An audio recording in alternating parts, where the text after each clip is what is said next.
There is a force buried within you that has the capacity to lift you higher. Like a mountain rising over the plains beneath it, there is a greater self that exists, surpassing the confines of your everyday existence.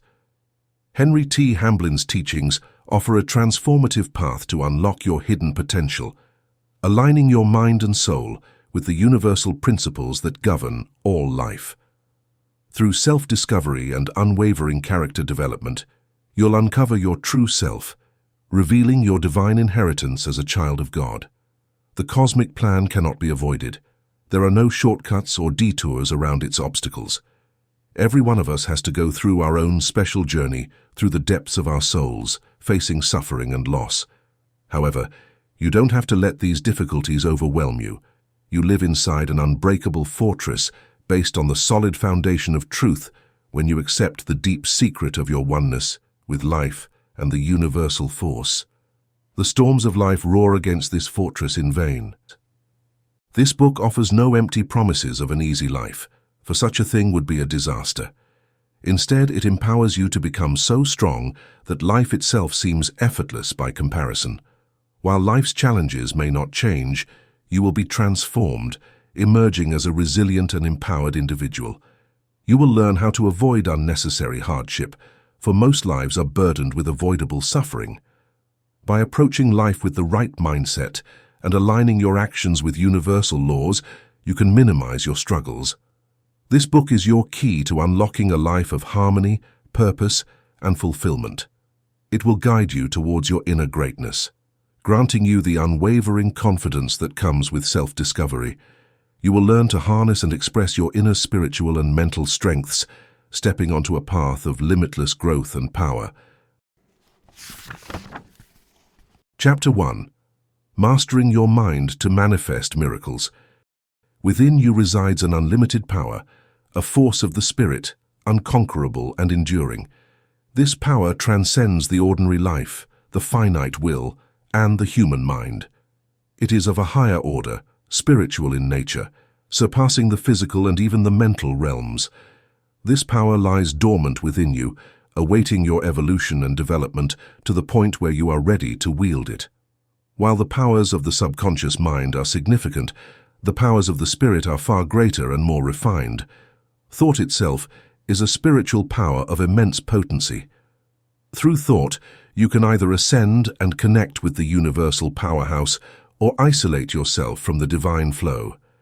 Your thoughts are your greatest weapon, for through them you can draw upon the infinite or sever your conscious connection to your divine source. Through the divine spark within you, your true self, you are connected to the infinite. Divine life and power are yours if you only realize they are. Yet, as long as you remain unaware of your unity with the divine source of all life, you cannot access the power that is rightfully yours. By awakening to this inner knowledge, you discover that you possess infinite power and limitless resources. This power is of God, and it is yours, but it is not revealed until you are fit to be entrusted with it. When you realize your oneness with the divine source, you become filled with its power. Many fear that revealing such secrets may lead to misuse of spiritual power.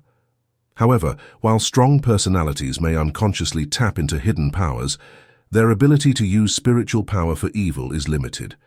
There are those who abuse their powers, the so-called black magicians, but they ultimately reduce themselves to destitution and impotence. Others tirelessly seek knowledge on this subject, reading every occult book they can find, yet they never find what they seek. Spiritual powers and influences prevent seekers from seeing until they are ready for the revelation. When you, in your pursuit of truth, have renounced selfish endeavors and ceased to use your will in conflict with the greater will of the whole, you are then prepared for the revelation of your unity with the infinite. Implicitly surrendering to the will of the whole may seem like an act of weakness, but it is the gateway to a life of nearly unlimited power. You are not separate from your divine source and never have been. The separation you feel is a mental illusion, born of blindness and disbelief. You are one with the infinite. The separation you experience is mental, and due to your blindness and disbelief. You cannot be separated from spirit, for you are spirit, an integral part of a complete whole. You live and move and have your being in God, the omnipresent spirit that dwells within you. Most people are unaware of this intimate relationship with the divine. By being unaware or refusing to believe, they are, in a sense, separated from the inner life of God. However, this separation exists only in their thoughts and beliefs, not in reality. As soon as you realize the truth of your relationship with the infinite, you move from weakness to power, from death to life. One moment you are alone in the desert, weak and separated. The next you realize you are a child of God, with all the privileges and powers of a child. You awaken to the fact that all the power of the infinite is yours to draw upon, that you can never truly fail, that you are marching towards victory. You see how great the power of human thought is, for while thought is not the power of the Spirit, it is the power by which you connect with infinite power. You are what you believe yourself to be. If you think you are separate from God and cut off from His power, then it is as if this were truly the case. But if you think and believe you are one with the infinite, you discover that this is gloriously true. If you think you are a mere material being, then you live the limited life of a material being and can never rise above it. But if you think and believe you are a spiritual being, then you discover that you possess all the powers of a spiritual being. The power within you is infinite, for through faith in it, you connect directly with the spiritual power of the universe. The divine spark within you connects you to the sacred flame, making you a god in potential. A change must take place within you before you can enter your divine inheritance. You must learn to think according to the Spirit, as a spiritual being, rather than according to the flesh, as a material creature. Like the prodigal son, you must come to your senses, leave behind the husks and the swine in the far country, and return to your Father's house, where there is enough and to spare of the bread of life. Chapter 2. Finding Joy in Life's Challenges. The ultimate goal in life is to become wise via experience. This is attained by conquering obstacles in life rather than by giving in to them. God makes promises to those who succeed in life, not to those who fall short in the struggles. Although there are no assurances of an easy, joyful life forever, most people aim for a life devoid of pain and anxiety. They search tirelessly, yet they never locate what they're seeking for. Their enjoyment is constantly tainted by something that keeps them from experiencing pure bliss. Or maybe a series of events work together to thwart their intentions. A paradox exists in life. Happiness is not the ultimate goal of life. Rather, it is the result of achieving the ultimate goal. People who pursue enjoyment year after year without considering life's real purpose are never content. It disappears like a passing sigh. On the other hand, people who discover and follow their genuine calling in life find happiness on their own terms. God was once utilized as a crutch by humanity. They thought that when difficulties happened, they could pray to God to make the bad things go away, and then float through life without learning from its discipline. This same idea persists today. People have abandoned old orthodoxies and turned to various cults and isms to escape their difficulties. They no longer believe they can earn God's special favor through prayer, but they firmly believe they can get what they want from the invisible realm by claiming it. They think they can have it their way, meaning a good time without unpleasant experiences, trials, difficulties, or adversity, but they're chasing a rainbow. The easy life they seek constantly eludes them because it simply doesn't exist. The only easy life is that of the strong soul who has conquered their life. It's not truly easy, but it appears so due to their strength. It's impossible to have an easy life, and even if it were possible, life wouldn't be worth living. The sole purpose of life is to build character and attain wisdom through experience. Life should always be filled with challenges. This book is written to help those who have found life overwhelming. Most people seek an easy life, which they'll never find, but for those wise and awakened souls who seek truth, wherever it may come from, and who wish to overcome life's difficulties, instead of weakly succumbing to them, this book will hopefully bring a message of hope and empowerment. We won't delve into why we must face disasters and adversity in this life, or why some people seem to have easier lives than others. We must accept that we have to face problems and overcome difficulties, and only then can we achieve wisdom and forge our character. The question isn't whether we'll face problems and adversity, but how we'll face them. Will we emerge victorious or be submerged? Will we overcome life's difficulties or surrender to them? Most people are drifters on the sea of life, carried to and fro by every current. Only a few realize they possess the power of the infinite within them, through which they can rise above all their difficulties, overcome their weaknesses, and through victorious experience attain wisdom. At this point, a practical reader might say that attaining wisdom is all well and good, but what they want is practical help. They might be unemployed, ill, or in debt, or they might be financially secure yet find themselves in deep anguish and misery. To all of them, I would say that they possess the power to overcome all their difficulties and, through overcoming, attain wisdom. A person's success depends more than anything on their faith. Faith in the good purpose of life, faith in the power of the infinite within them, and faith in their ability to overcome all obstacles.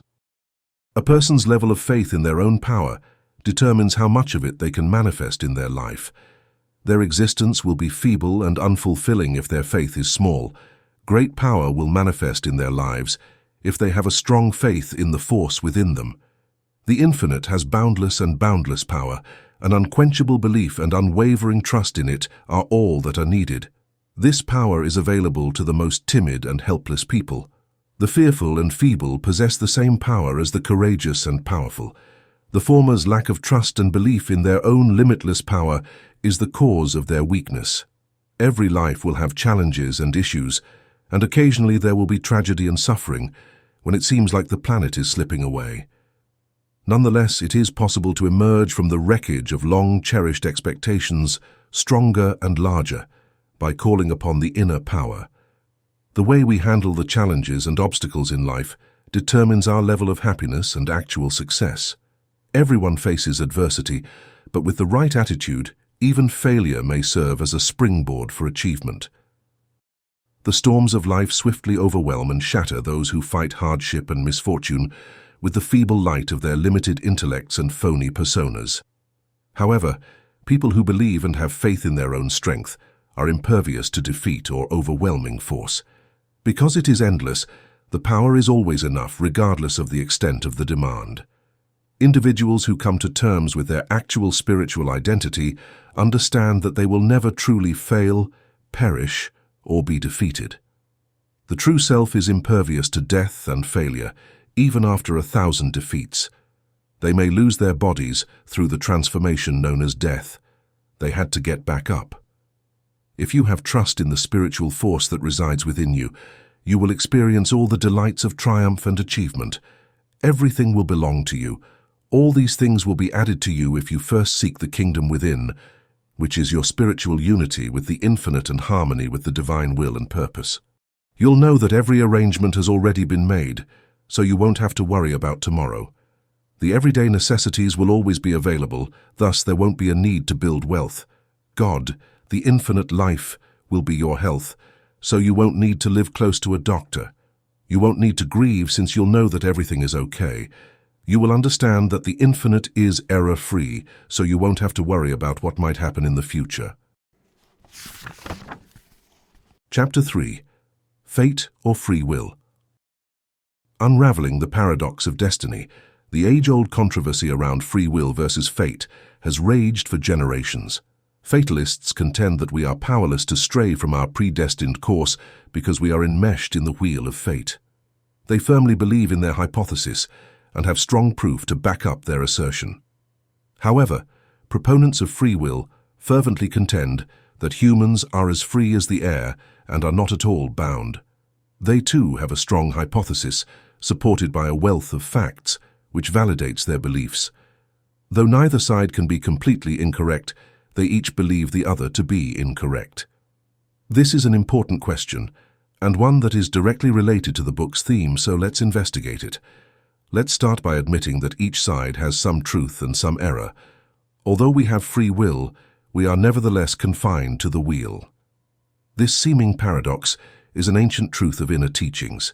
Before we evolve and unfold, we are tightly bound to the wheel of destiny. We follow our desires, creating a future we can't escape. However, as we evolve and become more emancipated, we begin to resist our base desires and strive for higher things. This creates a better future, freeing us from our previous state of bondage. We are slaves to destiny as long as we are slaves to earthly desires, yet we are free to overcome lower impulses and rise to higher ones. When we do, we stop creating a painful future and become free. There is a self-created destiny, and it's essential to acknowledge this before moving forward. Those with limited life experience or who haven't been keen observers may deny its existence, but those who have faced major life changes, against which they've fought in vain, know there's a purpose working behind life's events, one against which even kings and powerful individuals are powerless. There are times in life when we move heaven and earth, figuratively speaking. We pray until we can pray no more, sacrifice our money, health and prospects, and do everything in our power to avert impending disaster. Yet despite our best efforts, despite our cries to an unyielding sky, the relentless march of destiny cannot be stopped. It advances like a juggernaut, crushing our hopes, our dearest idols, our very lives, or everything that makes life worthwhile, leaving us desolate. So, if destiny is so ruthless and powerful, what can we do about it? And where does free will fit into this picture? The answer is that it's futile to fight against destiny. The more we struggle against it, the more we break ourselves. There are certain major events in every life that must happen. These events and changes are inevitable, and it's pointless to fight them. While these things that constitute destiny are unavoidable, how we face them is up to us. If we face them poorly, they will destroy us. But if we face them correctly, we become more resilient through discipline and experience. We become better equipped to handle life's responsibilities and overcome its challenges and temptations. Those who face life's setbacks, sorrows, griefs, and catastrophes with the right spirit become strong and enriched individuals. They are softened by experience, made strong and stable, and become a helpful influence to all they encounter.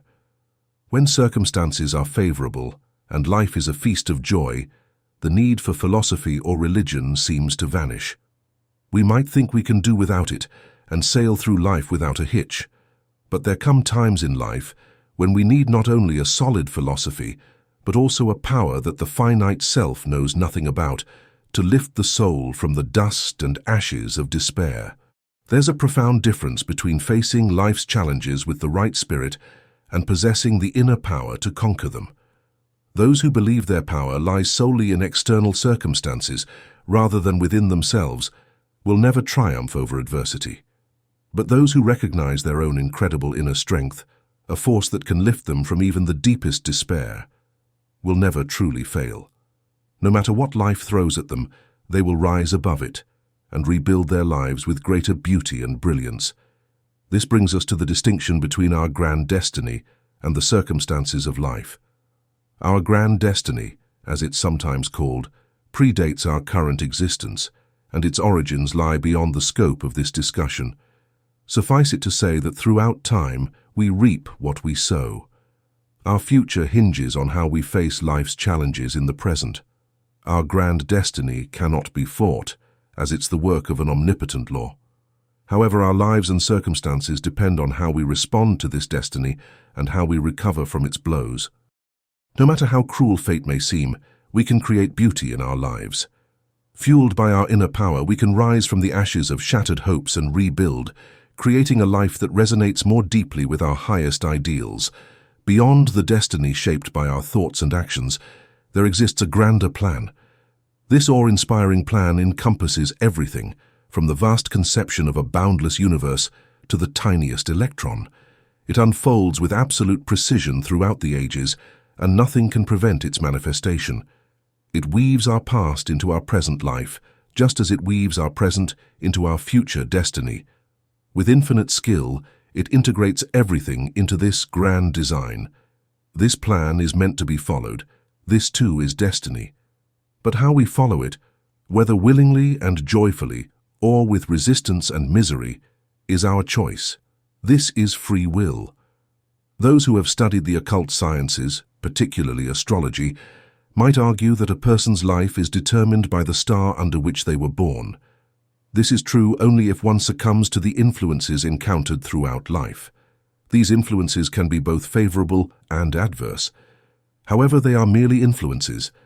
Those who stand firm during adversity, refusing to yield and trusting in their inner power, will weather any storm.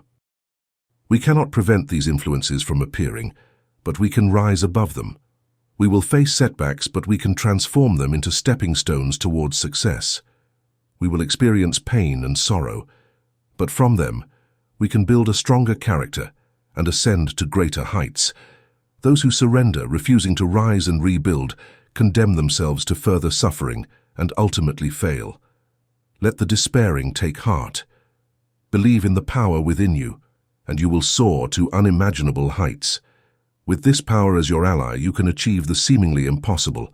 Our lives are not governed by a capricious being who blows hot and cold, favoring one person while tormenting another.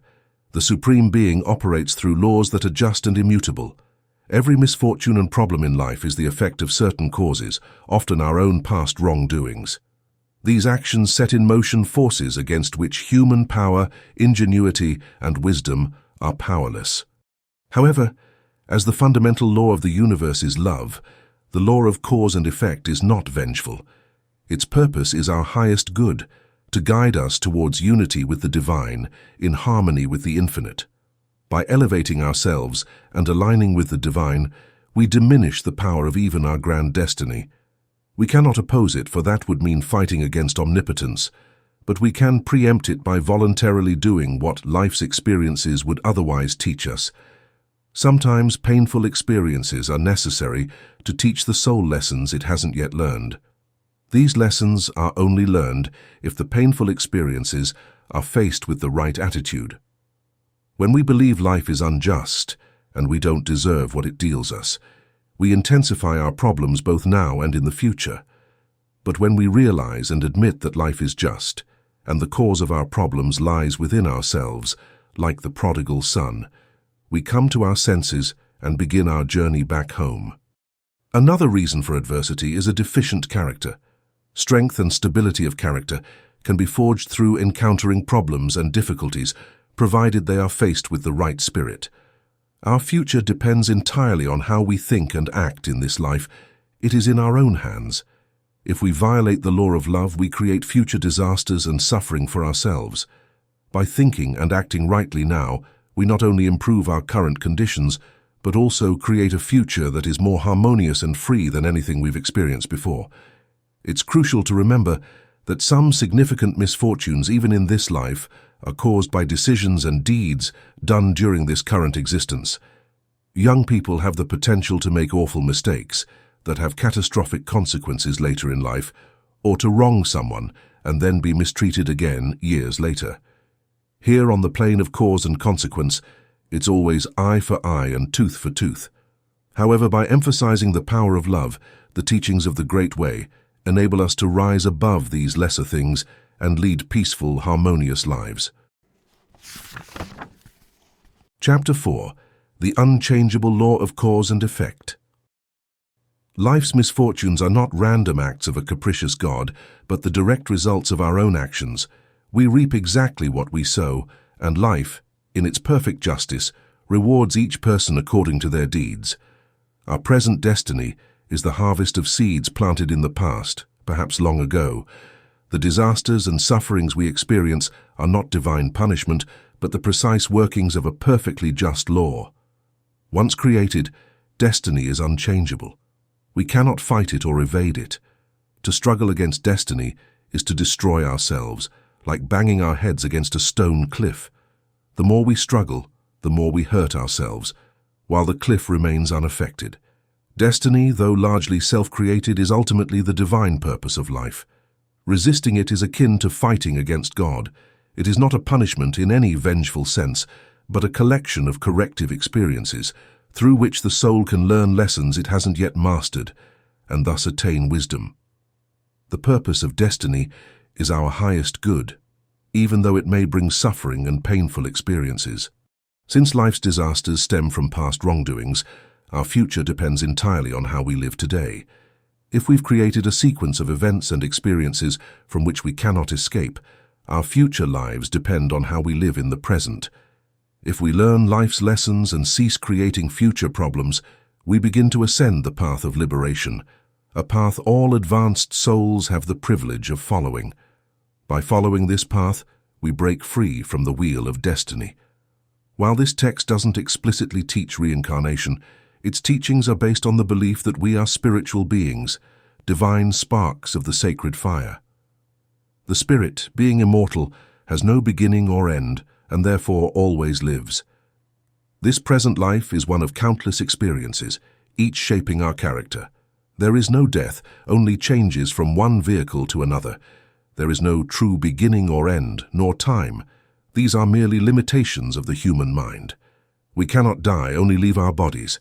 We cannot commit suicide, though we may try. We can only force ourselves out of our bodies. We must continue, whether we like it or not, progressing through the ages, reaping exactly what we sow. This knowledge gives us the ability to take charge of our own fate. We can build a peaceful and harmonious future by leading moral lives and taking responsibility for our faults. We actively participate in forming both our own lives and the world around us, rather than being passive objects of fate. Although we are powerless to stop or directly oppose fate, we can free ourselves from its hold by abiding by the laws of God.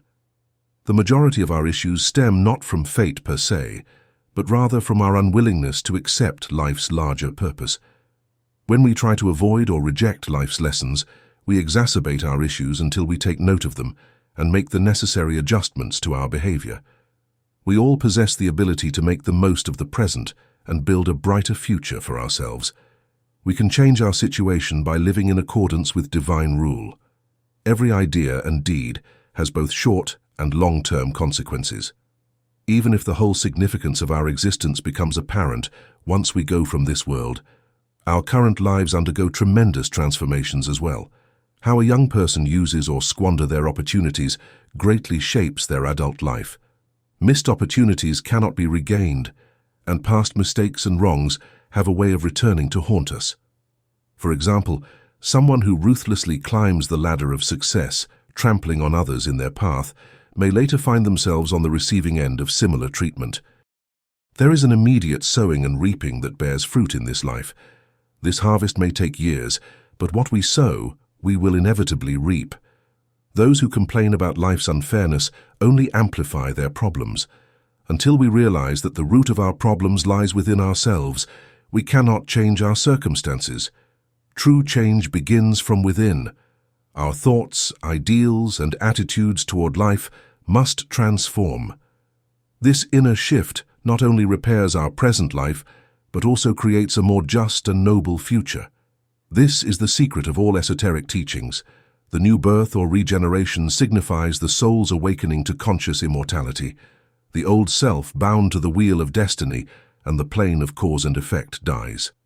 A new self is born, one whose consciousness has ascended from the plane of sin, death, sensuality, and desire to the higher plane of spirit.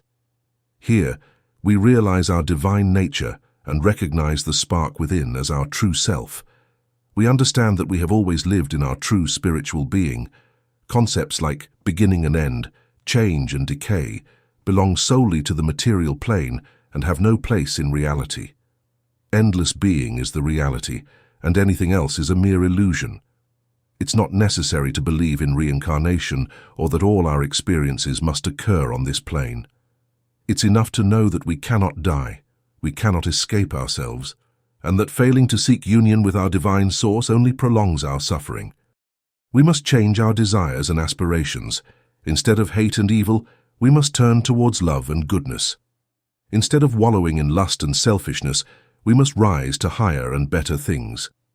This transformation is not achieved by our finite selves, but by the infinite power within.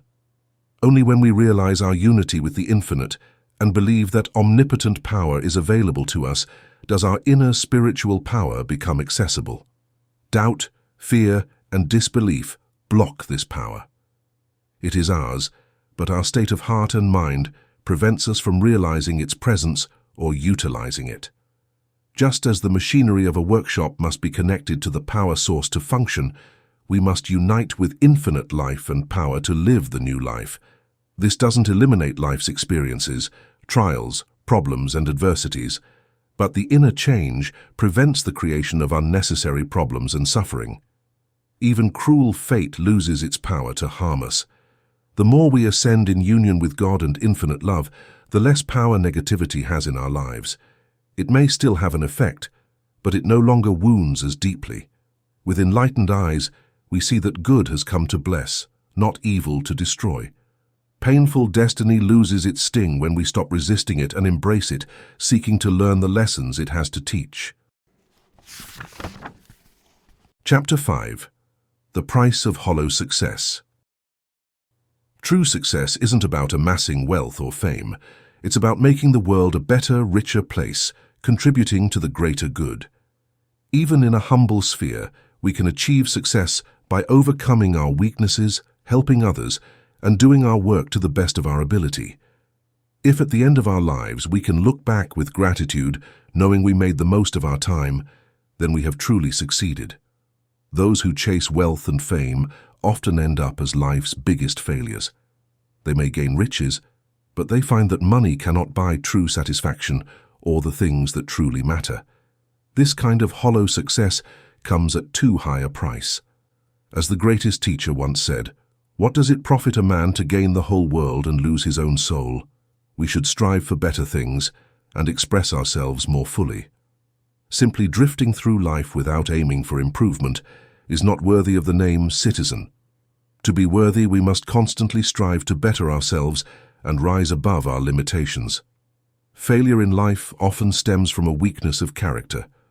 Only strong characters can withstand life's blows and overcome its challenges. Those who seek a life of respect, achievement, and service will face difficulties at every turn. This is as it should be, as it weeds out the weak and unworthy, rewarding those who demonstrate faith, courage, perseverance, patience, joy, and strength of character.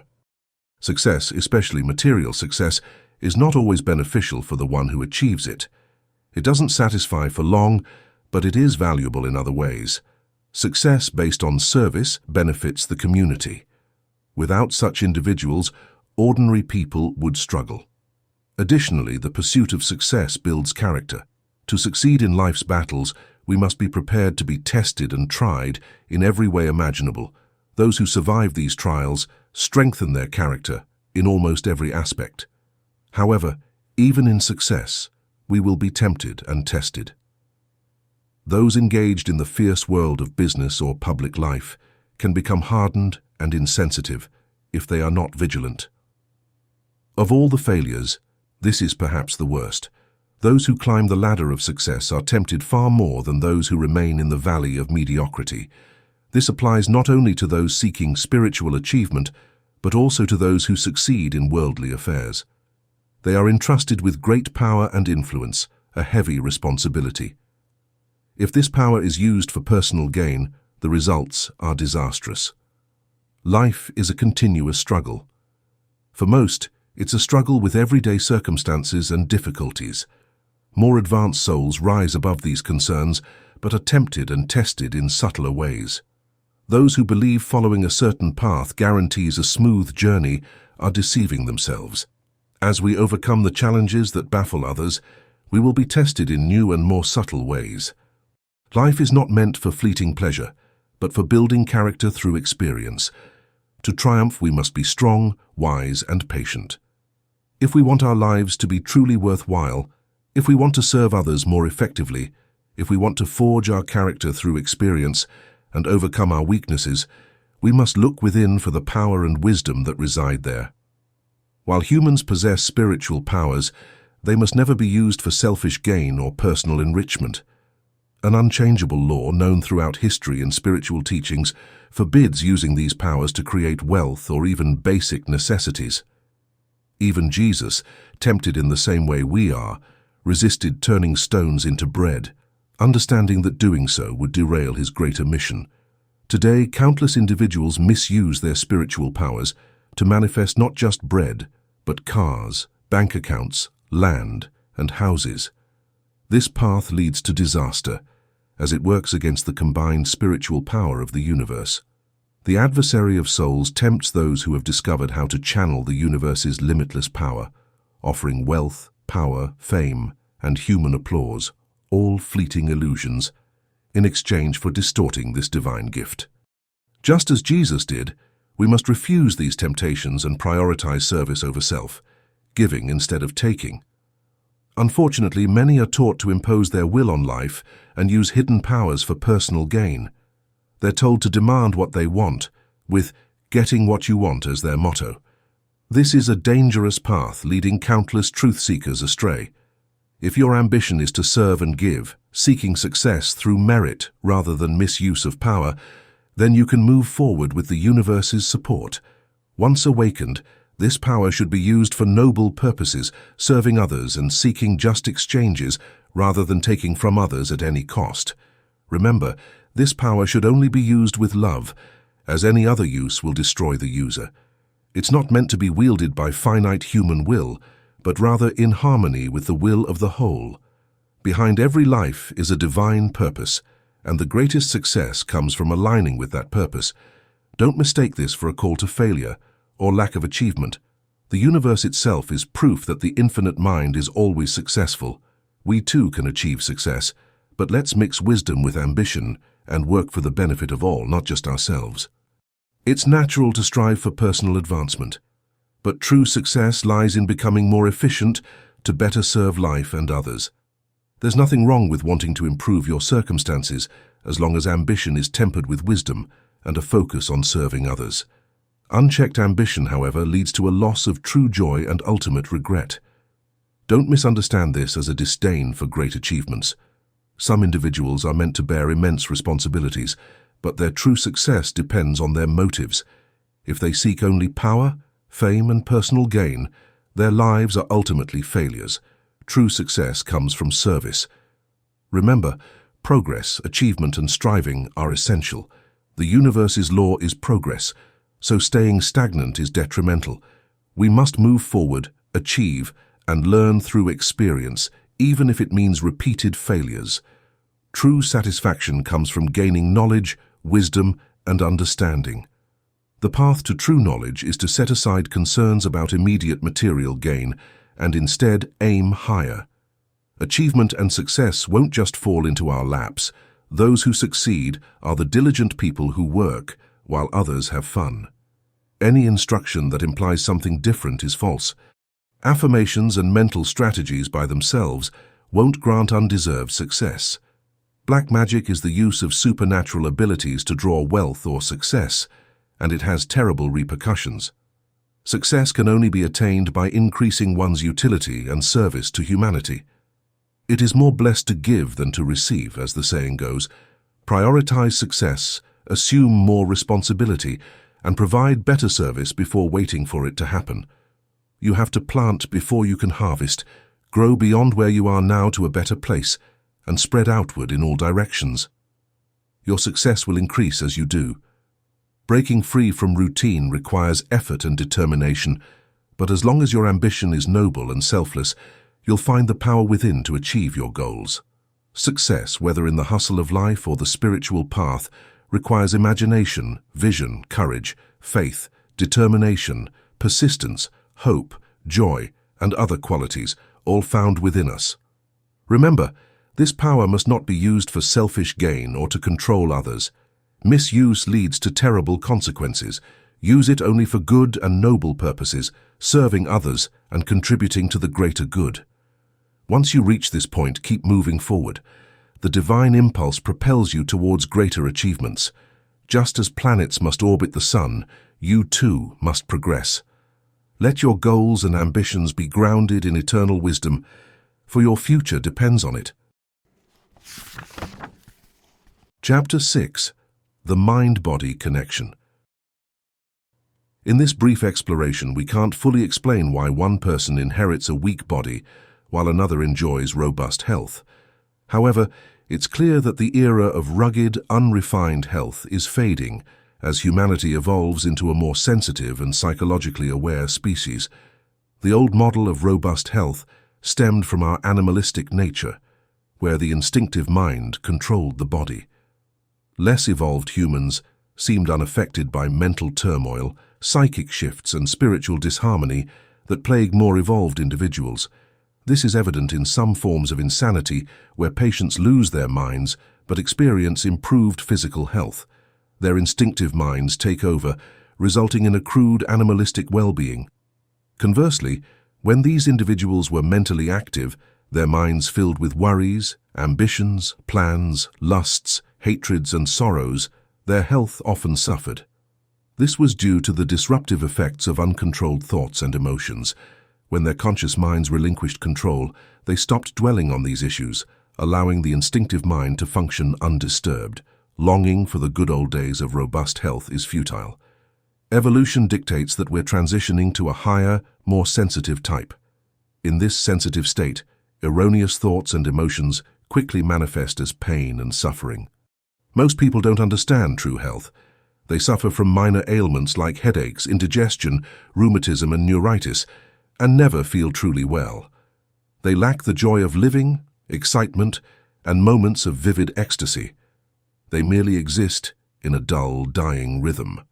Furthermore, most people are susceptible to infectious diseases and epidemics, despite the fact that true well-being would make them immune. Instead of seeking immunity through health, they rely on vaccines and serums, further burdening their bodies.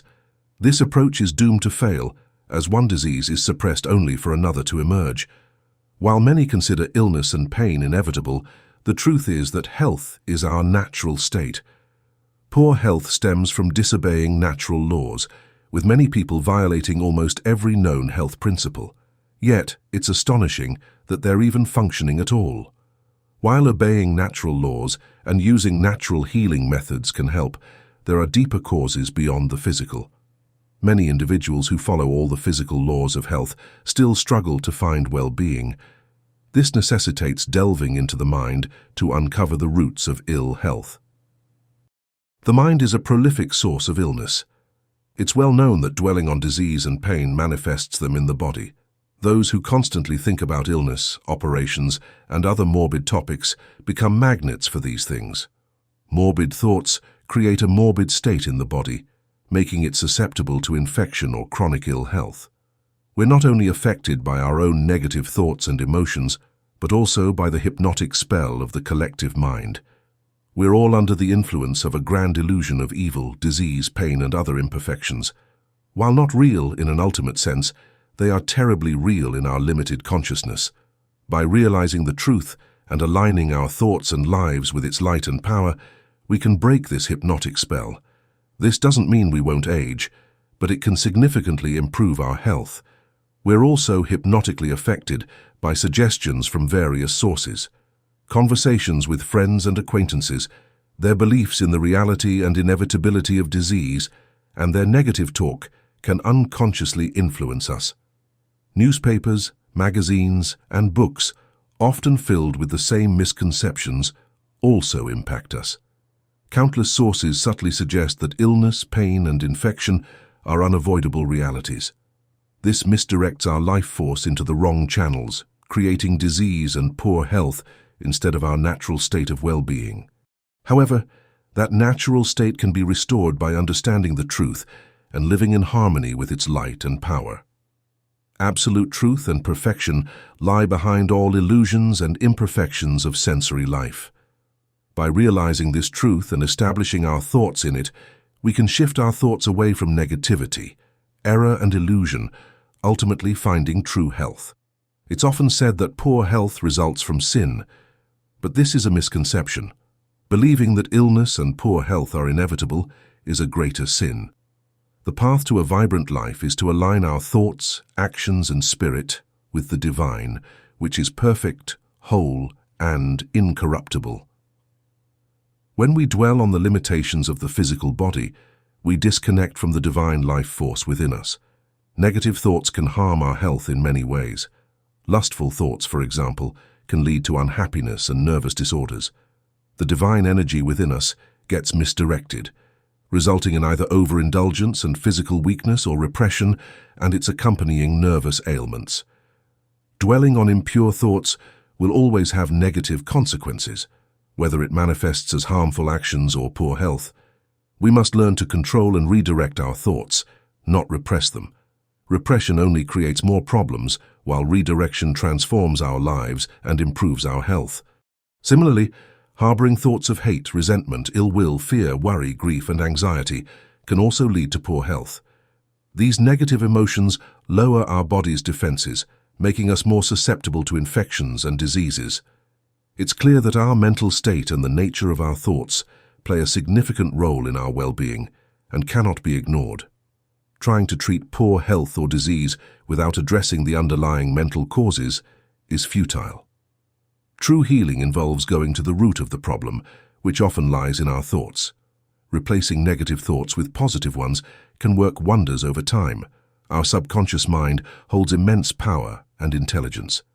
Depending on our thoughts, this power can either build health, harmony, and beauty in our lives, or do the opposite. This power is inherently good, and its intelligence seems limitless, but it goes wherever our thoughts direct it. With our thoughts, we create or destroy, produce good or evil. If all our thoughts are positive and constructive, it follows that our bodies and lives will be built in harmony and perfection. The question is, can this be done? If we are determined to succeed and discipline ourselves to keep going even when things seem impossible, we can achieve our goals. Some people could claim they don't want to be good and that they can't let go of their bad feelings and thoughts. Although it is their decision, they will have to endure suffering in order to learn the lesson they would rather not. Some people could claim that they wish to manage their thoughts but are unable to quit worrying or detesting. This points to the attitude of the heart, which is a more profound source of ill health than the mind alone. According to the scriptures, a person is what they think in their heart. The soul, or the part of us that is feeling and wanting, is referred to as the heart. This is the battleground between the fleshly cravings and the spiritual longings, between our own will and the will of God. Not just mental or bodily problems, but also spiritual problems are the real source of all sadness, discord, and poor health. The former is the primary cause, while the latter are effects that contribute. All illnesses and diseases actually stem from a state of spiritual disharmony. We continue to be a kingdom divided against itself until spiritual concord is restored, which, as our Lord stated, cannot last. Spiritual healing is the only kind that can truly work. True healing cannot occur unless we conquer thoughts of hate, fear, or concern, which we cannot do until this harmony is achieved. Our Lord's recovery was a kind of spiritual healing. Through the forgiveness of sin, transformation of the heart's desires, and alignment of the subject's will with the divine will of the whole, it brought about the restoration of inner harmony. It was achieved by bringing the heart, desires, and will into alignment with the divine rather than by suggestion or the force of human will. We cannot recover our mental health unless we have reconciled with God. Our ideas of hate, venom, and resentment cannot be overcome until we submit to the concept of love. We are unable to quit worrying and fearing unless we submit to the will of God and give the limitless mind control over all of our issues. Mental discipline and thought control are necessary after this inner change has taken place, because we all must work out our own salvation. But the essential thing is the inner surrender of the heart in love and trust. As long as we hate our brother, or fear what the next day may bring, or worry about the things of this life, we can never be well. However, when we have tuned in to divine harmony and learned to control our thoughts and emotions, and to transmute carnal and material desires into loving service, the inevitable result is a state of wholeness. Old, deep-rooted disorders disappear, and a steady improvement in health takes place. To regain health, it is necessary to continually raise ourselves to the divine ideal of health, harmony, and perfection. But this is useless if the clash of personal will with the divine will persists, or if there is hate, malice, envy, or fear in the heart. The stronger will prevail over the smaller will. This is our greatest good, since humanity's joyful ending is the accomplishment of God's will. Love and forgiveness must be present in the heart. Before we can reach that joyful level of rest and worry-free relaxation that is essential for healing, fear must be banished and replaced with trust, and total assurance. Harmony is the state of spirit, soul, intellect, and body in which there is a fine balance and adjustment. This harmony is wholly dependent upon the bigger harmony that exists between God and us. This peace is impossible to maintain as long as there is a clash of wills, animosity or hatred, fear or selfishness. Consequently, spiritual harmony is the primary cause of health, and healing is nothing more than the re-establishment of harmony between the heavenly source and humanity. We are founded in unity and are no longer a kingdom divided against itself when this harmony is restored. Rather than working against the divine laws of our being and the universe, we cooperate with them. The unhindered flow of divine life and force through us facilitates optimal subconscious functioning. Our minds are purified right at the source. Divine unity sets us free. I purposefully delayed the discussion of pain and its impact on health for last. Sufferings in this life cannot be avoided by proper thought. They are a necessary component of life's discipline, and whether or not they prove to be detrimental relies largely on how we handle them. Afflictions become severe when they struggle against life's discipline. However, the attitude of the mind and heart is what causes the agony, not the ailment itself. Grief hurts and destroys happiness and health until the soul is able to sip the cup of grief voluntarily and say, "Thy will be done." But rather than the grief itself, the source of the injury is the heart's hardness. Submission is therefore required, as is an understanding that discipline is required. Yet this does not mean a weakly complacent surrender to suffering and loss. It is true that those who have lost a loved one can never be the same since they grow more mature, wiser, compassionate, and endowed with softer personalities. Even though a loved one will always be in our hearts, that doesn't mean that grief should overcome the heart and leave life in ruins. In such circumstances, the only thing that can calm the mind, appease the spirit, and cure the body is true religion, not religiosity. A sorrowful situation can only be transformed into a gift when one is rooted in the truth, understanding that all is well, that God is perfect, and that there is only change rather than death.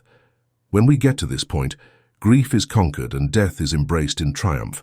Consciously aligning ourselves with our divine source and the divine will and purpose, which seek only our highest good, is the sole solution to all of life's issues.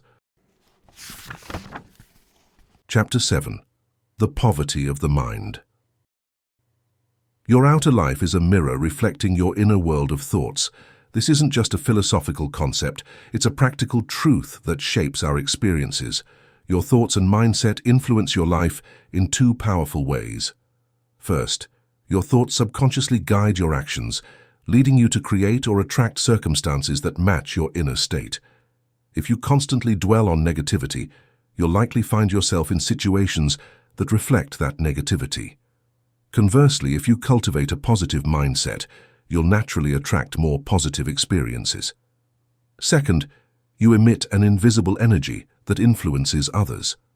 People are drawn to or repelled by this energy, even if they aren't consciously aware of it.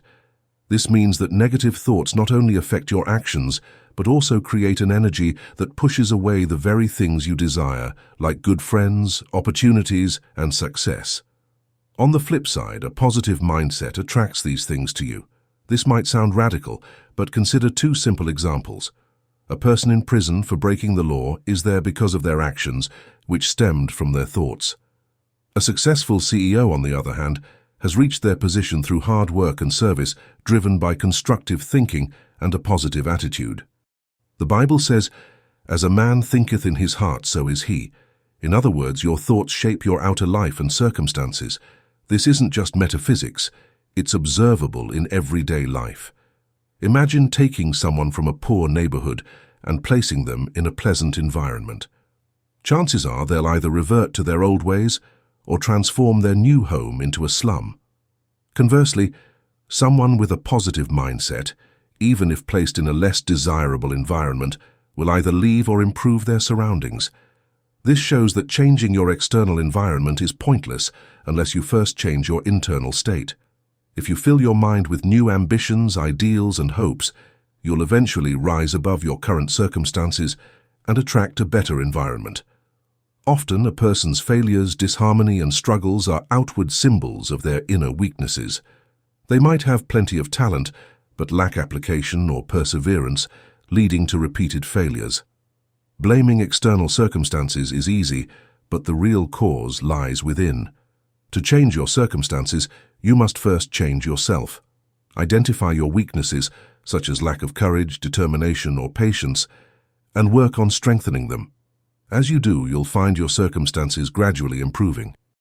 This principle of inner change leading to outer change applies to everyone. The universe itself originated from the divine mind and is contained within it. The universe, as imagined in the divine mind, is perfect. We perceive it as imperfect because our perception is limited. The only true reality is infinite perfection and wholeness. Lack and poverty are products of the human mind, not inherent to the universe. Those who live in a consciousness of lack are trapped by limitation and can never escape poverty. It follows them like a shadow because it's a reflection of their inner state. Conversely, those who live in a consciousness of abundance don't worry about supply. Their needs are always met because their mindset reflects abundance. This doesn't mean they are all wealthy, but they trust that their needs will be provided for. Many people view wealth as sinful, but I believe that in our current society, it's unavoidable. Capital is essential for businesses and ventures. However, hoarding wealth is both unwise and unnecessary. Nothing is more detrimental to spiritual growth than excessive riches. There's always hope for those struggling with addiction, but it's incredibly difficult for someone burdened by wealth to enter the kingdom of heaven. Some wealthy individuals do make it, but only because they understand that their riches are not truly theirs. They see themselves as temporary stewards of this wealth. Hoarding wealth is as unnecessary as poverty, both stemming from a fundamental misconception that all supply is material, limited, and therefore something to be hoarded and fought over. The truth is that the source of all supply is spiritual and therefore limitless. Once you grasp this truth, thoughts of poverty or lack vanish. There's no incentive to accumulate wealth because what use is it when your supply is eternally assured? Those who understand this truth hold wealth in little esteem and stop desiring it. People crave wealth because they fear poverty and believe that riches will liberate them from their fears. However, when they realize that their needs will always be met, they no longer desire wealth or its burdens and responsibilities. Wealth is as abnormal as poverty. Jesus demonstrated this by choosing to be poor but not in poverty. In the Sermon on the Mount, he promised adequate provision, not riches, to those who had faith in their heavenly Father. Many people live this way, relying entirely on their spiritual source.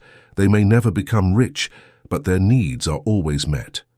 This life requires vibrant faith, but its results are as certain as the sunrise.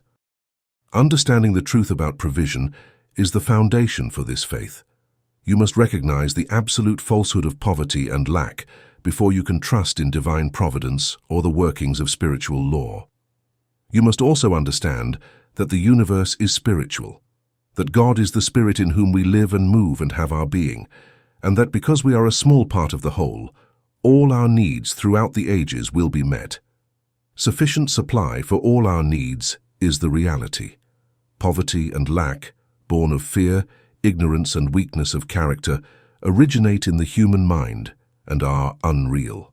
Once we learn the truth, we must live in its consciousness, thinking, acting, and praising God as if abundance were already ours.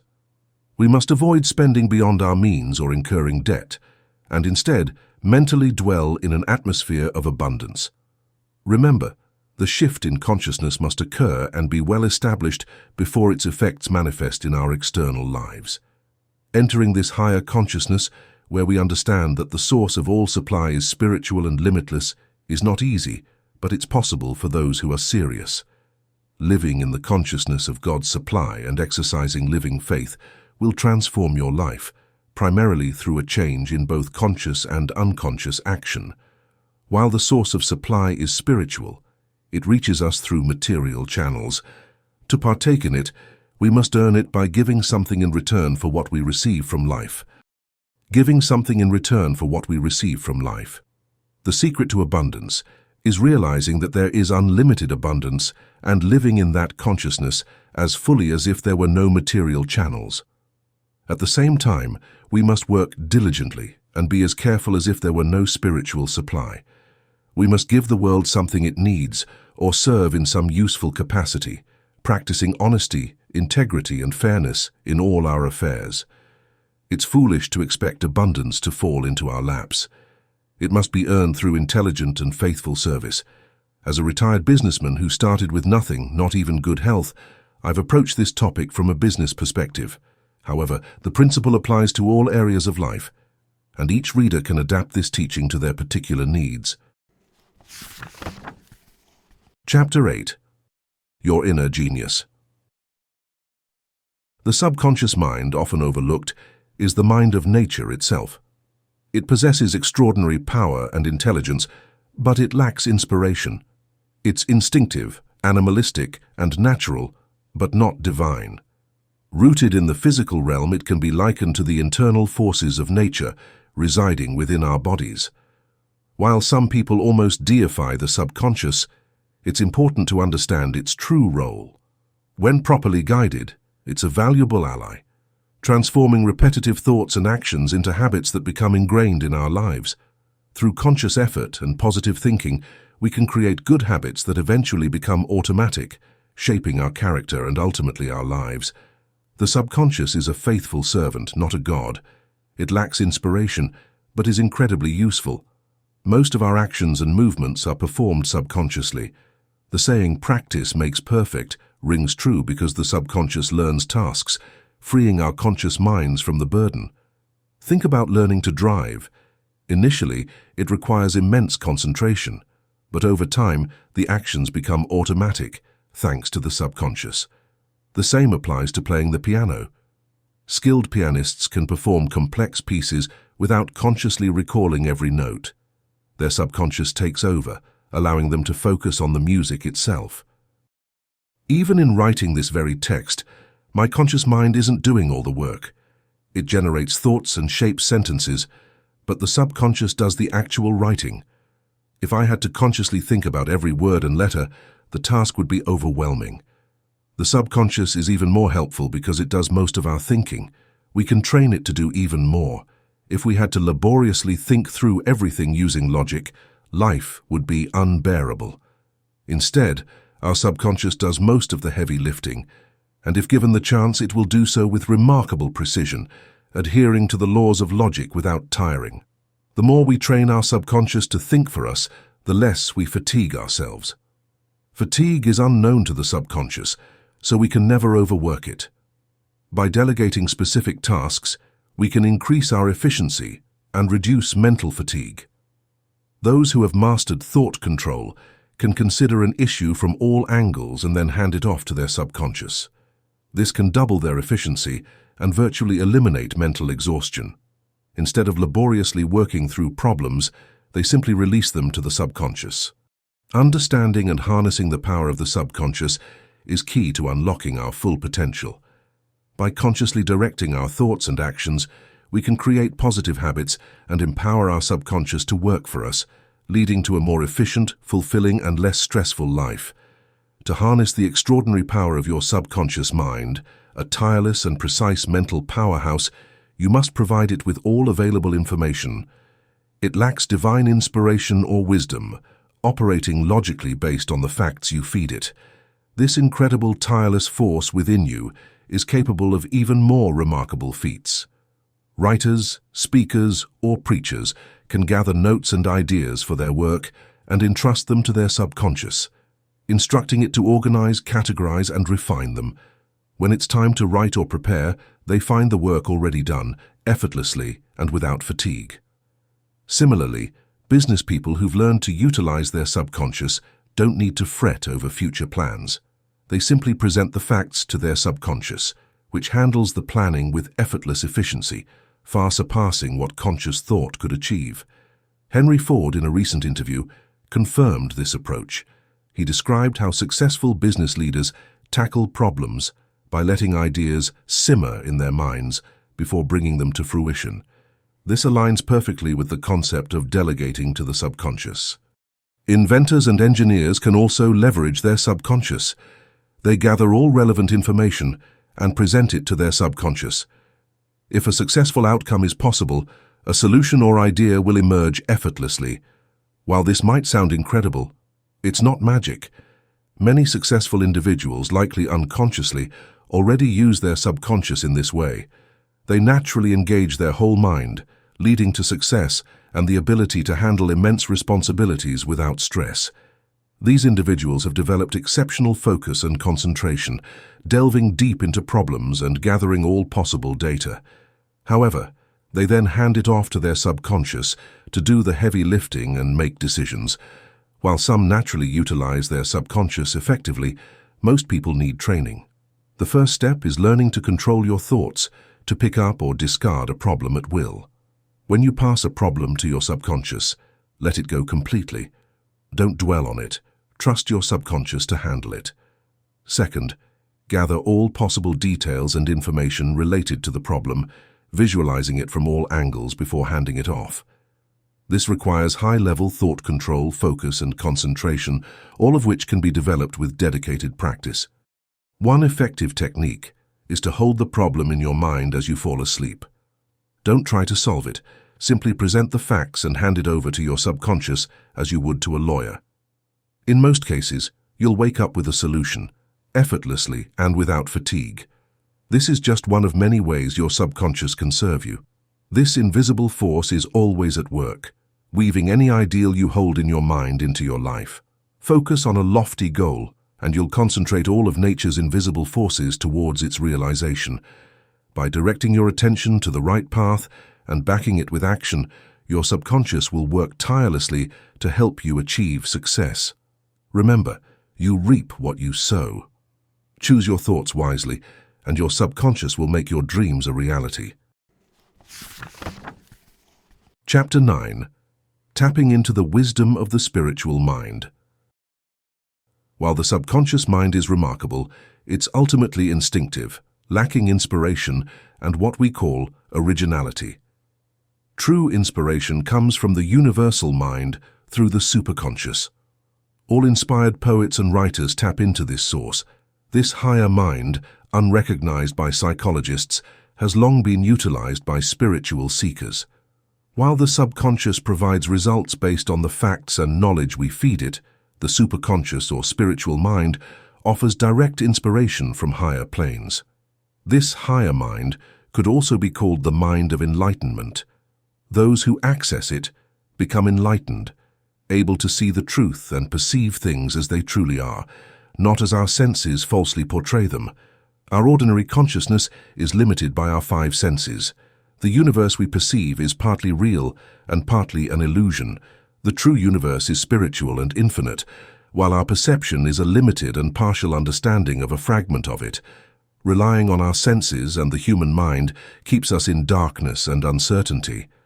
But by elevating our consciousness to the superconscious realm, we transcend the senses and limitations of the physical plane. The spiritual mind is accessible only to those finely tuned to its subtle vibrations. Nothing worthwhile comes without effort and self-discipline. Through these, we can raise our consciousness and understand life from the perspective of the universal mind. There's nothing mystical or psychic about using this higher mind. Those who do so simply develop a spiritual mindset. They don't enter trances or need to become clairvoyant. They remain ordinary individuals, but they utilize their minds more effectively. Accessing the superconscious unlocks the divine quality of originality.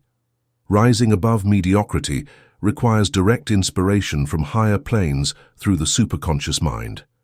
New ideas that enrich humanity and contribute to the common good come through this higher mind.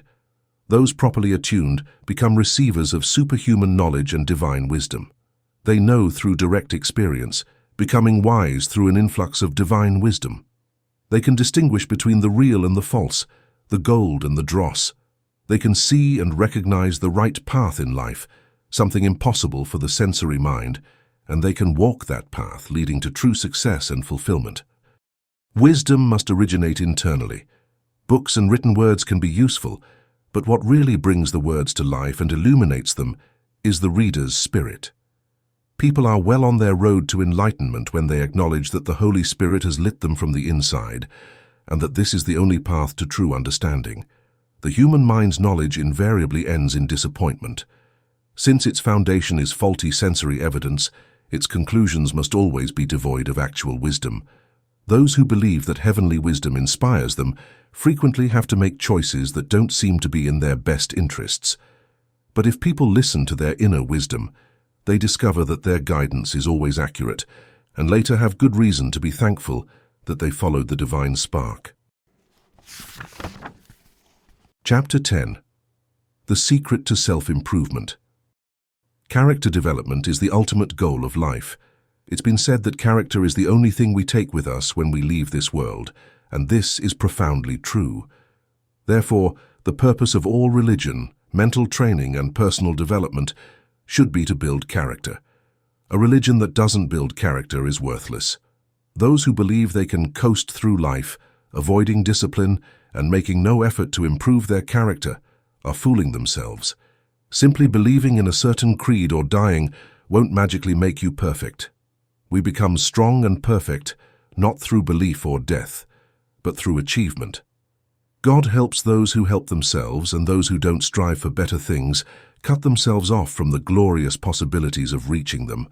But before we delve into lofty goals like embarking on the path of self-realization and transforming ourselves in the divine image, most people want to know how to overcome the bad habits and weaknesses that hold them back and potentially harm their health.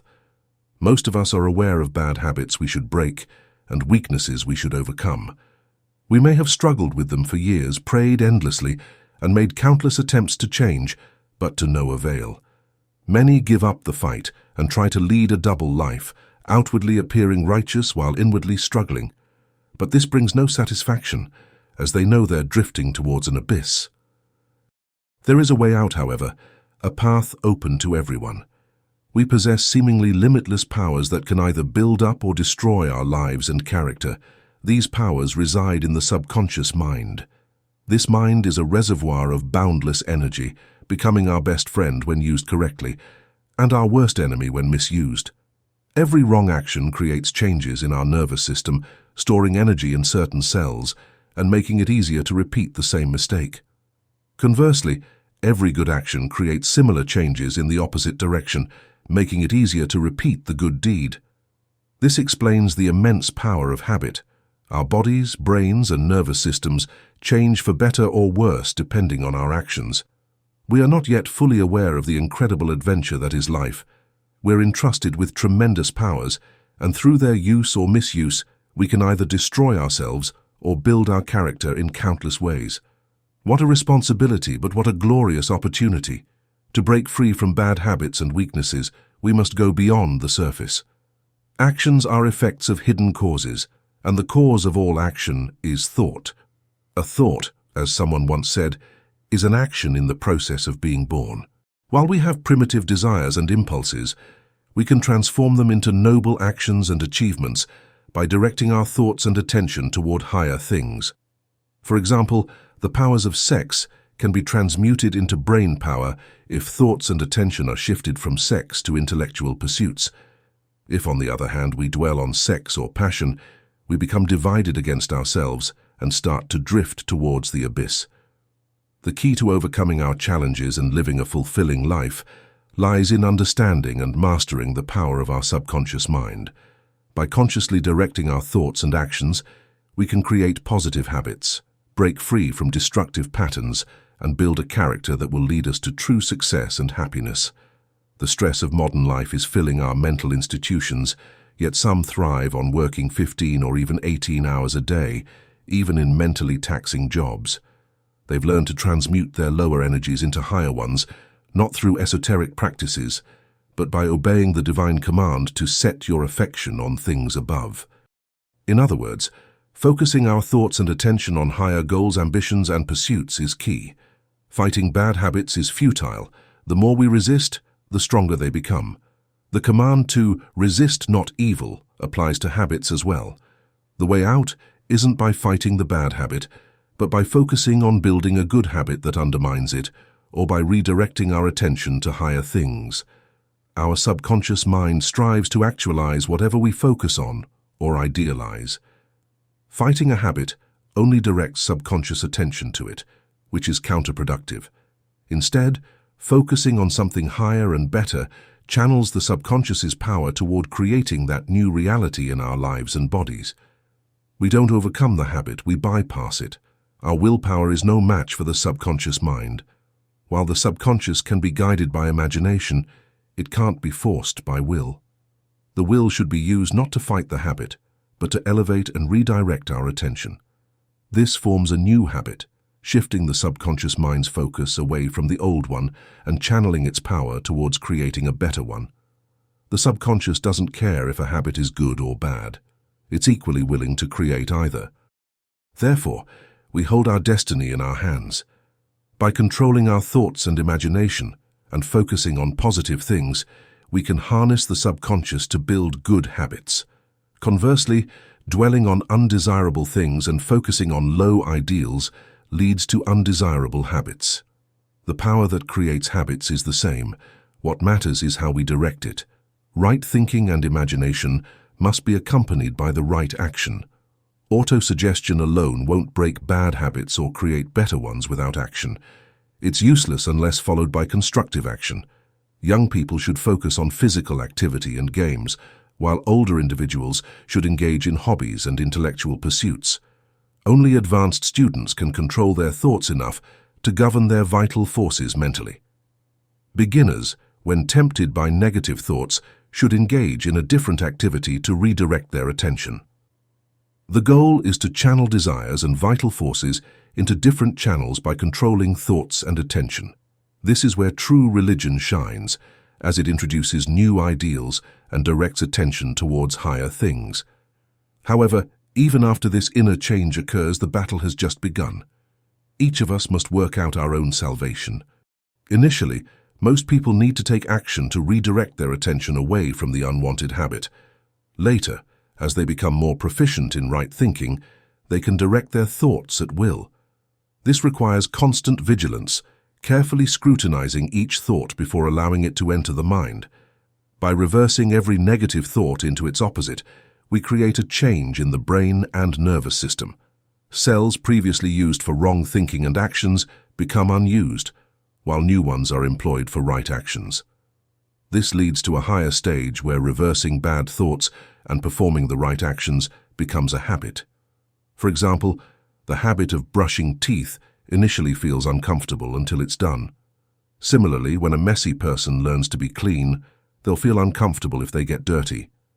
The same applies to more important habits. Those enslaved by habits can overcome them by focusing on building good habits. Their old weaknesses will naturally die out. However, victory over lifelong habits isn't easy. Temptations will arise, potentially leading to setbacks. If this happens, don't dwell on it. Learn from the experience and move on. Remember, not only is the subconscious willing to be guided correctly, but if we persevere until perseverance becomes a habit, we'll have all the spiritual powers of God behind us. The infinite ensures the odds aren't stacked against us. Our difficulties are not insurmountable. We can always overcome if we don't give up. Heaven watches with compassionate interest, rejoicing with the fighters when they triumph and grieving with them when they fail. The struggle is hard, but those who seek God can become strong in character. Victory is always possible, even when the situation seems hopeless. Remember, there's always a way out, and God, your freedom and liberator, will reveal it if you don't give up. If all who seek liberation realize that the power of the infinite is on their side and that they are destined to become victors, they must succeed. May every reader experience the supreme joy of overcoming habits and weaknesses of character. There's no happiness comparable to that of the one who has fought the good fight and won. Chapter 11. Unmasking the Illusion of Happiness. Deep within every heart resides an insatiable desire for happiness. The evolved soul craves it as much as the pleasure-seeking individual. The difference lies in their approach. The evolved soul, through knowledge and experience, understands that happiness cannot be found through direct pursuit. Instead, it's discovered through service, love for others, and self-mastery. Meanwhile, the pleasure seeker chases happiness like a fleeting mirage, exploring every form of gratification, yet never quite grasping it. Humans are rarely content with their lives, always seeking something better until they learn wisdom. They seek it in pleasure, sensory indulgence, wealth, luxury, and possessions. The less evolved a person is, the more convinced they are that happiness can be found in these external things, and the lower their desires tend to be. Those in the underbelly of society, for example, may seek happiness in vice and debauchery. Those who are more evolved may seek it in intellectual pursuits, friendships, and pure human love. These more evolved individuals experience greater pleasure through their senses than those who are less developed, but they are also capable of greater suffering. They can derive immense joy from an art gallery, while someone less refined might see nothing of interest. However, they can also suffer deeply over things that wouldn't affect someone less sensitive. Despite this refinement and ability to find pleasure in art, science, literature, and more, happiness remains elusive. All attempts to find it ultimately lead to emptiness. There is no lasting satisfaction in wealth, success, fame, or power. They may initially seduce and promise happiness, but they ultimately fail us, revealing themselves as mere vanity and vexation of the spirit. This desire for happiness, however, is not in vain. It leads us through countless experiences, allowing our souls to realize the futility of self-seeking and thus learn wisdom. After exploring the full spectrum of experiences, the soul finally learns that happiness is not something to be found by searching, but is an inner state of mind. True happiness is not found in external things, but in the cultivation of inner peace, love, and wisdom. When we stop chasing fleeting pleasures and focus on our inner world, we open ourselves to the possibility of lasting happiness. While a job well done and career success bring temporary satisfaction, they can't fulfill the soul's deeper yearning. True happiness lies in service, not when we seek happiness through service, but when we serve others for the sake of serving. Observe those who selfishly hoard and seek only their own gain. They're never truly happy, whether rich or poor. Conversely, even a small, selfless act of kindness can bring a spark of pure joy. This reveals a fundamental law of life, as certain as gravity.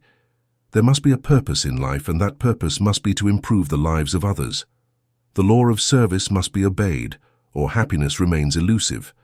This might seem daunting if your current occupation doesn't appear to benefit anyone. You might think true service is only possible through noble endeavors for humanity's betterment. This is a natural thought, but the truth is that we can all obey the law of service, starting right now in our current roles. We simply need to shift our perspective. Instead of viewing our daily work as a chore or a means to an end, we can offer it as an act of love to the world. To align with the law of service, we must re-evaluate our ideas about the value of different occupations. From a higher perspective, even menial tasks, when done faithfully and with a true spirit of service, hold as much value as writing a masterpiece or dying for your country. Every act of service is equally important. The higher law only looks at the motive, so even in the humblest occupation, you can find happiness by fulfilling the law of service. Another path to happiness is conquering our lower nature, overcoming weaknesses, and striving for higher things. There's immense joy in realizing that old habits are being broken, weaknesses strengthened, and that we're moving towards greater freedom. We're not bound to remain as we once were. We can continually progress upwards. But joy is a state that transcends happiness even more.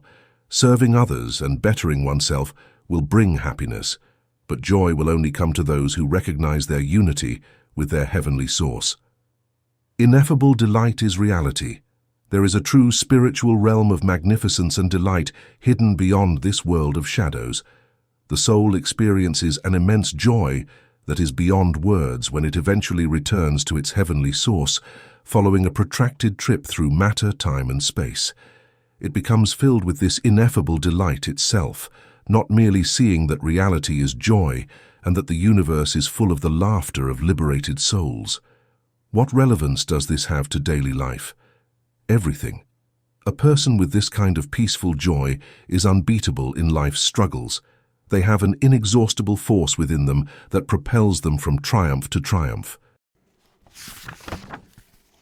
Chapter 12. Playing with Fire. The dangers of manipulating spiritual forces.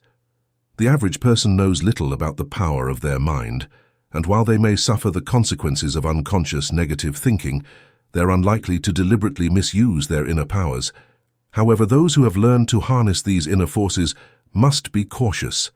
These invisible powers of the mind and spirit can be far more destructive than dynamite if used incorrectly. This doesn't mean you can blow yourself up, but you can certainly harm yourself, not just in this life, but for centuries to come, severely hindering your spiritual evolution. Using your mind to coerce or manipulate others for your own gain is highly destructive, not just for them, but for you. It may seem like an easy path to success and prosperity, but it ultimately leads to failure and poverty. Misusing mental powers in this way is akin to black magic, and the fate of black magicians is dire. Even using your mind to coerce others for their supposed benefit is undesirable. It never truly helps, even if it seems beneficial in the short term, and should be avoided. Healing through suggestion is not permanent. As soon as the healer stops, the patient often relapses. It's far more effective to teach patients to use auto-suggestion for themselves. Using your mind to influence others is clearly harmful if done selfishly, and ultimately unhelpful even if done with good intentions. Hypnosis is harmful regardless of how it's used, and it's detrimental to the patient. That's why some of our most thoughtful neurologists have abandoned it. We have no right to try to influence others with our inner powers, even if our goal is their well-being.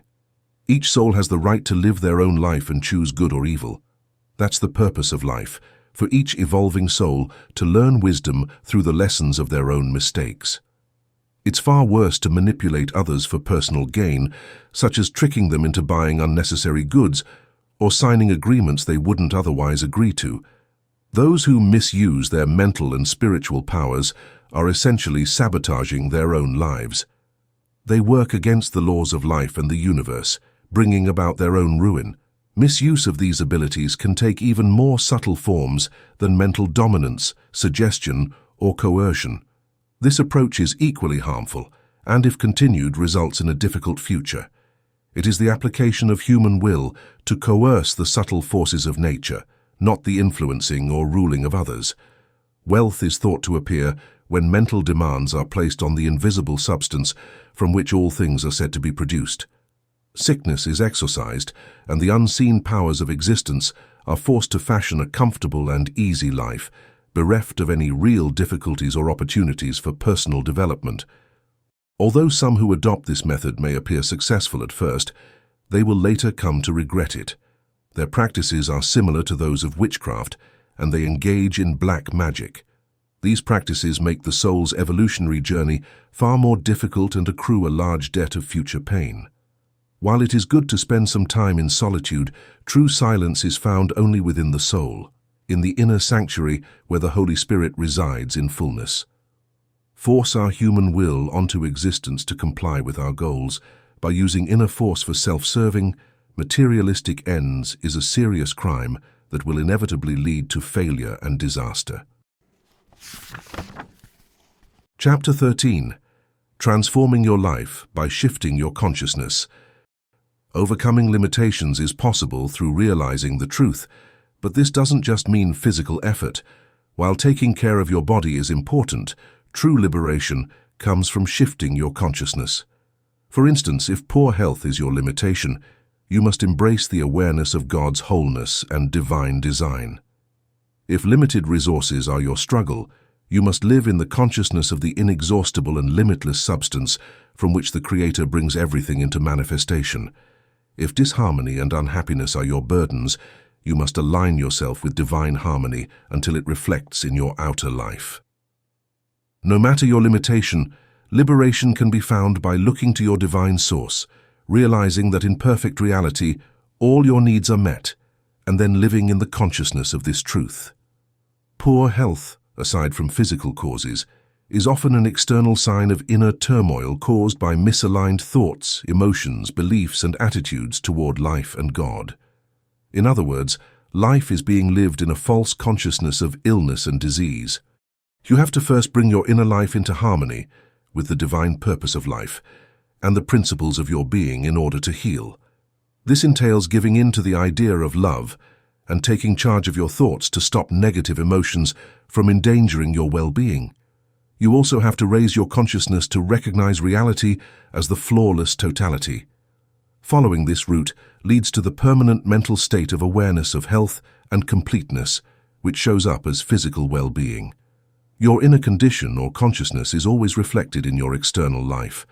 All the inner forces of those who inhabit the mental atmosphere of divine completeness, health and harmony are involuntarily directed toward well-being. On the other hand, people who live in unhealthful mental environments frequently bring about illness and disease. In a similar vein, one might transcend a spiritual shortage of resources by cultivating a greater consciousness of sufficiency and abundance. This modifies your behavior unconsciously, which results in better situations. People who unintentionally generate scarcity in their lives are those who exist in a mindset of constraint and lack. This principle applies to any limitation. Freedom comes from realizing the truth about life and being. When you understand and live in this truth, becoming obedient to the laws of life, your life becomes increasingly free. This doesn't mean physical imperfections will vanish, but they'll no longer hold you back. Others will see something deeper in you than mere appearances. When your soul is alive and filled with love, even the plainest face becomes attractive. It also doesn't mean you won't face sorrows, difficulties, or adversity, but you'll stop magnifying these things and creating more problems by approaching life's challenges with the wrong attitude. You'll overcome difficulties, forge character through adversity, and emerge stronger from life's storms. Your destiny isn't determined by the storms of life, but by how you face them. If you surrender or resist them, believing they are evil rather than necessary discipline, you'll be shipwrecked.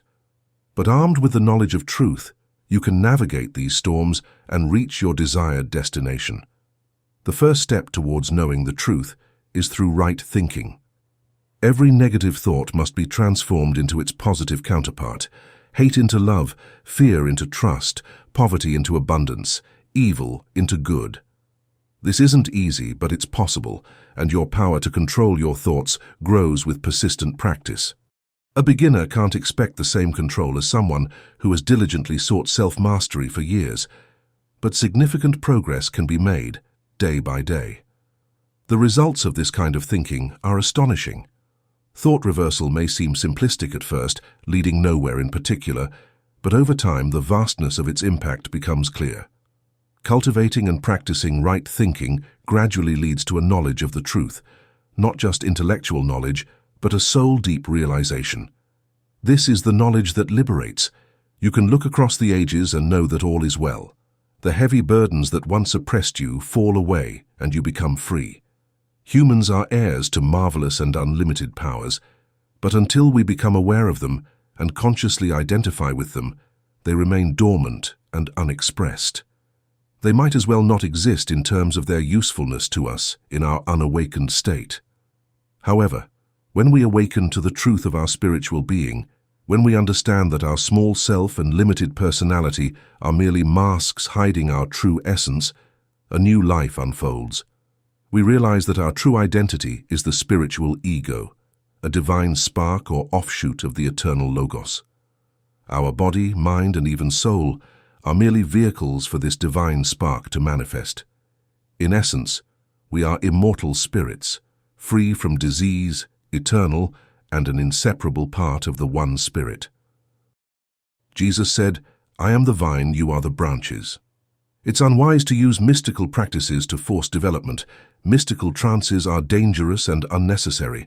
Psychic experiences and awakening psychic centers are also perilous and lead us away from our goal. Breathing exercises aimed at awakening inner forces are hazardous and should be condemned. Cultivating negative passivity, such as inhibiting all thought and becoming open to any influence, is also dangerous and should be strictly avoided. Instead, set aside a short time each night and in the morning if possible to connect with reality. Strive to understand that your body, mind, and soul are merely vehicles of expression, servants of the true self or ego. This will gradually bring about an awareness of identity with the eternal spirit, what Jesus called our Father in heaven. You could affirm, "My body is not me, but merely something that allows me to live this material life and gain experience. My mind is not me, but just an instrument I use and that obeys my will. My soul is not me, but just a garment of my spirit. My will is not me, but something I, the true self, make use of." Through this practice, you gradually approach the great truth that cannot be expressed in words and can only become yours through inner spiritual realization or understanding. Additionally, you can use a positive affirmation of truth, reverently but with full confidence, such as, "I am a branch of the true vine." Over time, you will gain a sense of tremendous and unlimited power and security. This is a great responsibility, as this power must be used only in service, not for selfish ends. If used for acquiring wealth or temporal power, the inevitable result will be disaster. However, if used correctly, it will have a great, albeit unconscious, influence for good in the world, for which you are not responsible. Strive constantly to serve and bless others, and then, without seeking them, blessings will come into your life unbidden, with great happiness being one of the main ones. Having found the kingdom of heaven, you will experience that all the good you need will be added to you. This power can also be used to strengthen character, overcome inner conflicts, and build the spiritual body that will be our vehicle of expression in the higher realms. Conclusion. The lessons of Henry T. Hamblin serve as a compelling reminder of our all-encompassing potential. It highlights the close relationship between our ideas, deeds, and the world we make. We are all capable of overcoming obstacles, finding true pleasure, and making a positive impact on the world if we use our intellect, align with universal laws, and choose to live a life of service. With the help of this inspirational message, we may uncover our inner strength, set out on a path of self-discovery, and create a life that brings us happiness, contentment, and purpose. Waiting to be released is the key that holds the key to realizing our greatest potential. Please think about subscribing if you enjoy this audiobook. Many thanks. Many